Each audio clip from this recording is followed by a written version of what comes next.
From MNT-EC, the Micro Nano Technology Education Center, this is Talking Technicians, the podcast about technicians, who they are, what they do, and where they come from. I'm your host, Peter Kazarnoff. I teach technicians and engineers at Portland Community College.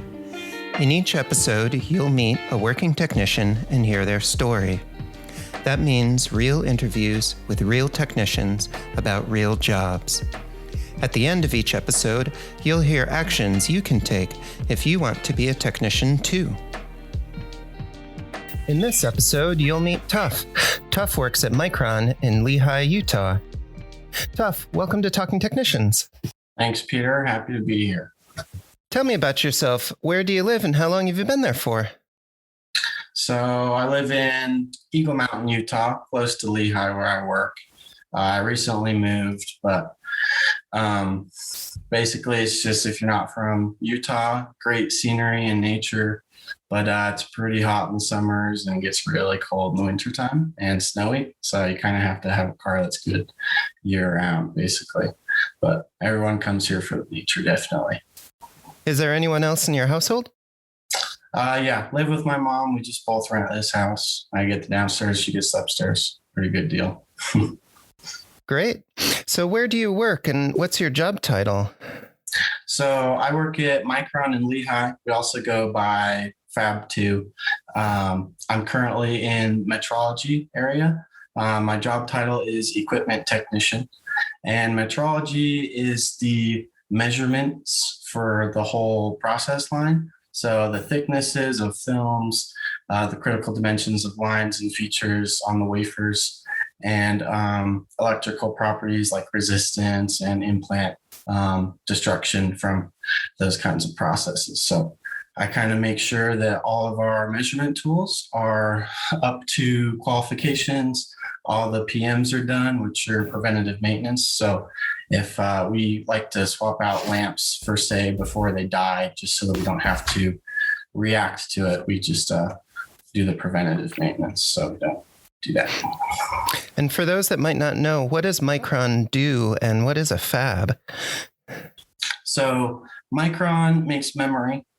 So like DRAM, like you put in your computer, so your random access memory, but we also make solid state drives. So our newest product was our X100 stuff based on our new product. And so that's what we're making here at our facility.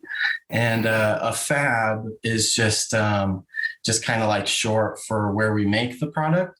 So it's all in a clean room environment. We're I think a level 100 fab or something like that, or class 100.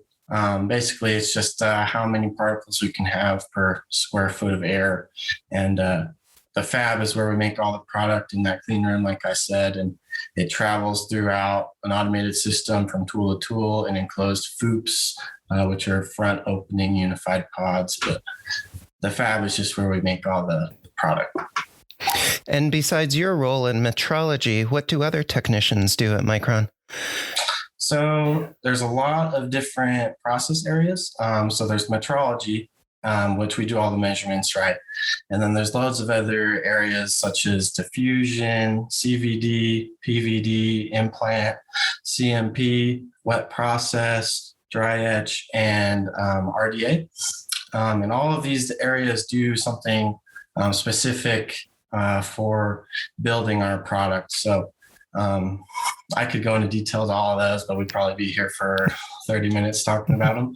But all of these areas work in conjunction to eventually get our product to probe where we make sure everything's working correctly. And then they package it all up and we ship it out and gets made into the chips where you can buy it commercially. Do you work alone or do you work in a team? So I work in a team. Metrology, we're comprised of process technicians and equipment technicians. The process technicians handle all of the automation side, I guess you would say, and like handling the software side with the movements of how the wafers are tracked and ran on tools, whereas the equipment technicians like myself just maintain the tools and help recover tools when they may have an error or, like I said earlier, need preventative maintenance done or qualifications ran. And do you work with other levels of personnel like engineers or scientists, or do you mostly work with other technicians?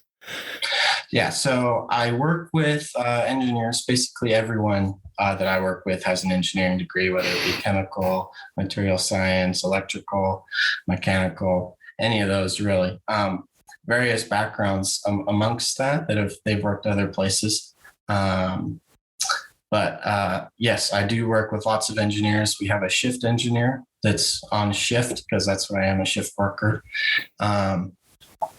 And they don't do a ton more different work than the regular process technicians, but they kind of take lead of the shift and will take on a little harder tasks. And so I work with engineers, but not in my area are we doing anything kind of crazy in that aspect. You mentioned that you do shift work. How long are your shifts and how many do you do per week? So currently I'm on night shift on the back end of the week, and we have 4 shifts throughout the week. Front end, which is Sunday to Tuesday and every other Wednesday. So 3 days and then 4 days a week. And then there's the night shift accompanied with that works the night shift. And then back end of the week would be Wednesday or Tuesday to Saturday, and then the night shift. Each of those shifts that you work every day are 12-hour shifts. So 6 a.m. to 6 p.m. or 6 p.m. to 6 a.m., as in my case for night shift. And I'm on back end of the week. So I work every Wednesday through Saturday and then, or through Friday. And then every other week it's through Saturday. So I'll work 12s 3 days a week and then 4 days a week. And it just flip flops like that every week. So I get my 80-hour paychecks. And at Micron, you mentioned that there are a number of different technicians. What might a starting technician expect to make when they come out of community college? So when I was brought on full-time for my internship, I started out in my current position, metrology, an equipment technician, earning $50,000 a year base salary. And throughout that and how well you do with their own evaluation of that, you can get bonuses and raises now depending on how well management perceives that. So, but base salary starting for my exact position was $50,000 a year.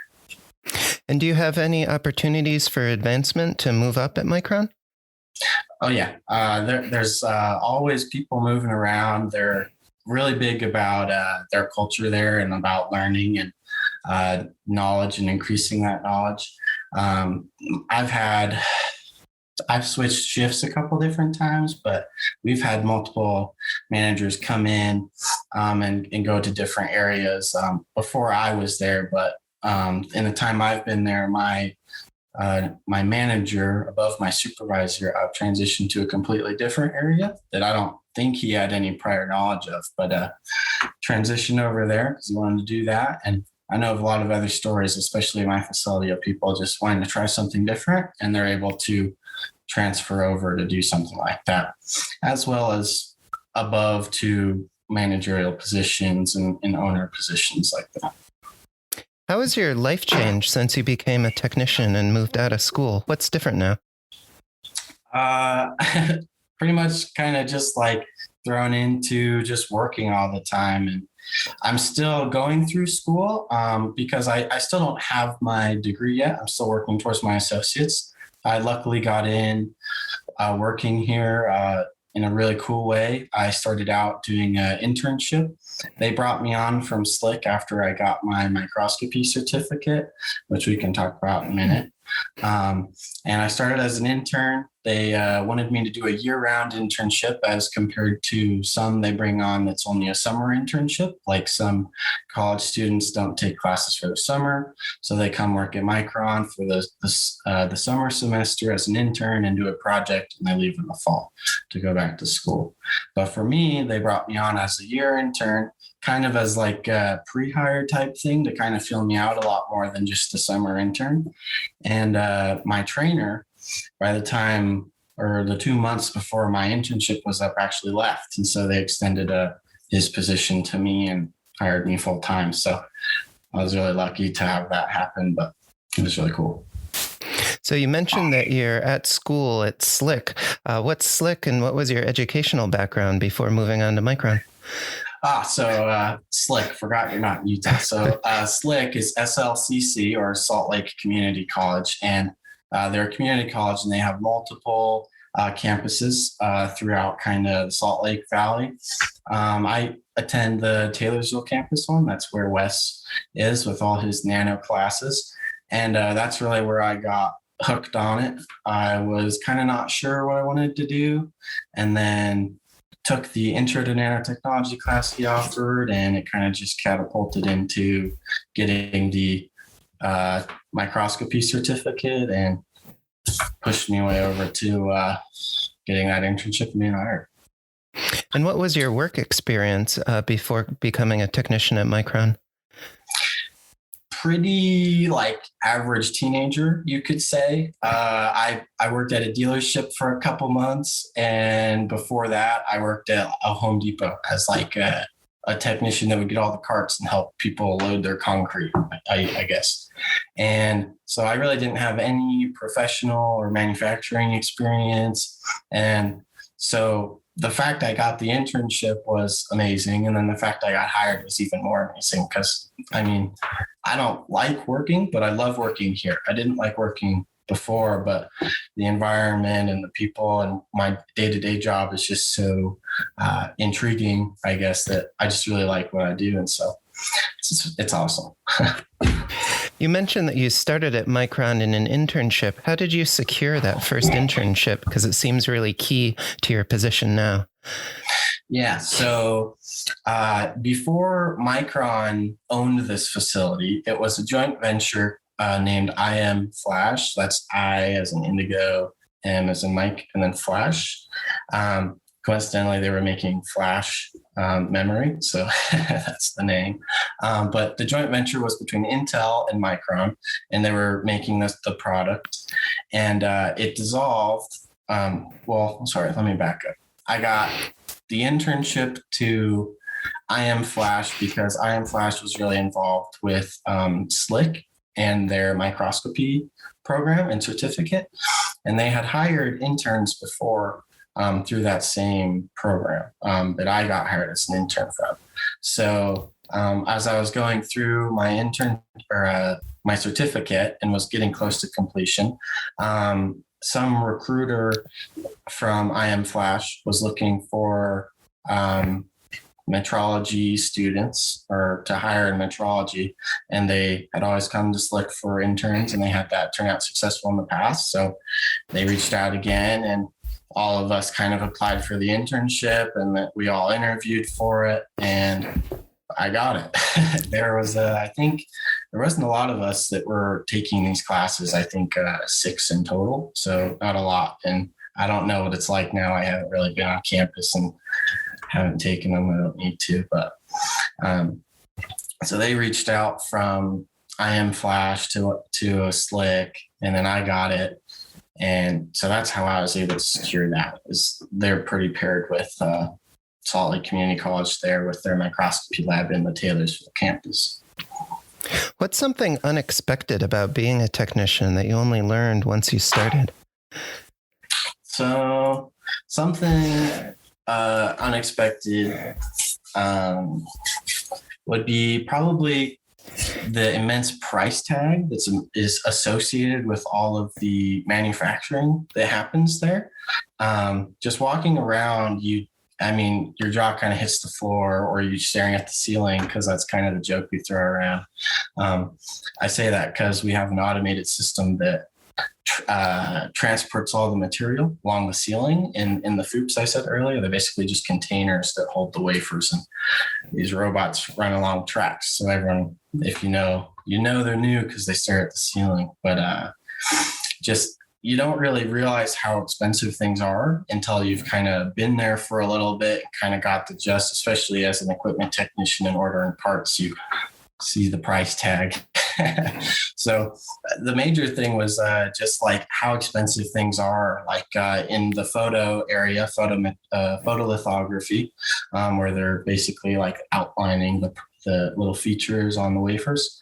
The big scanner tools are about the length of a school bus and about $100 million a pop. And we have maybe 20 in one photo bay and 10, 15 in another photo bay. And so it's a pretty penny for those guys. And, I didn't know that walking around at first, but then, my coworkers were like, oh yeah, those are pretty expensive. How does that high amount of technology affect your work day to day? It's kind of interesting because I work around such expensive tools, yet we still run into like generic manufacturing problems and IT problems, which is funny, like systems going down and software not working correctly. So it's funny to be in such an advanced like facility and like just being around that and still kind of dealing with the nuances of just like technology. It's funny that way. What advice would you give to current students or people who want to transition careers to work in the nanotechnology industry like you do?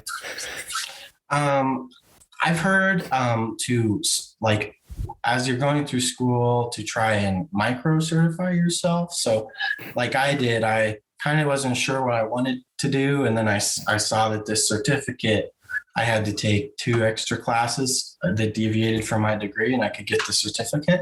And I had it before I had my degree and I was able to score a job there.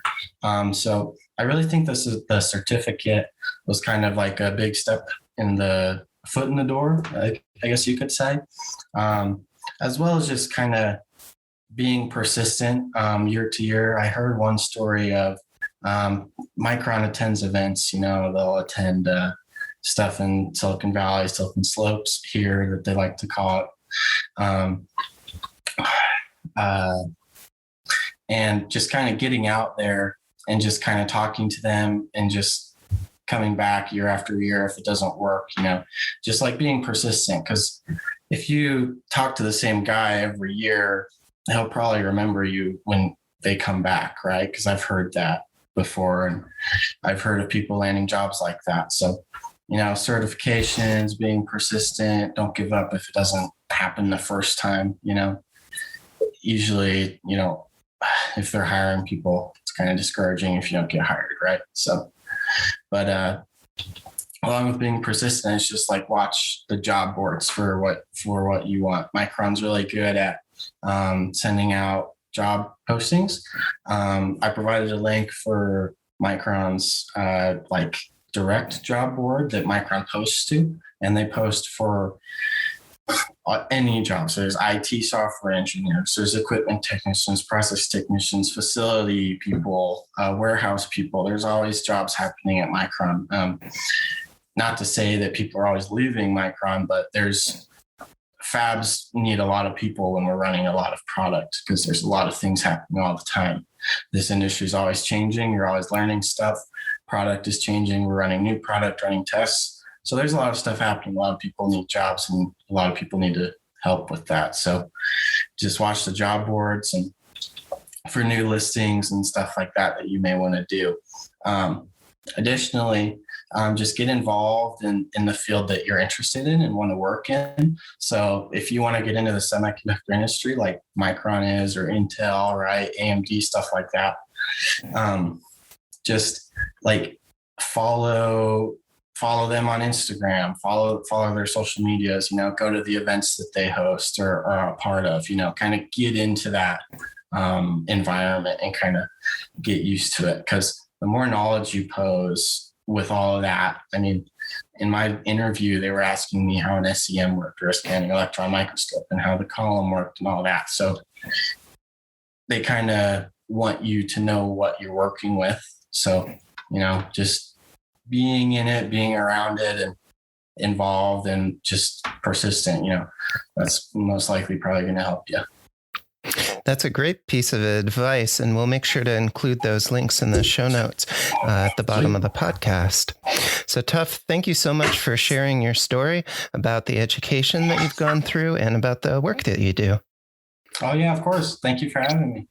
Please keep in touch. Oh, yeah, I will. Bye now.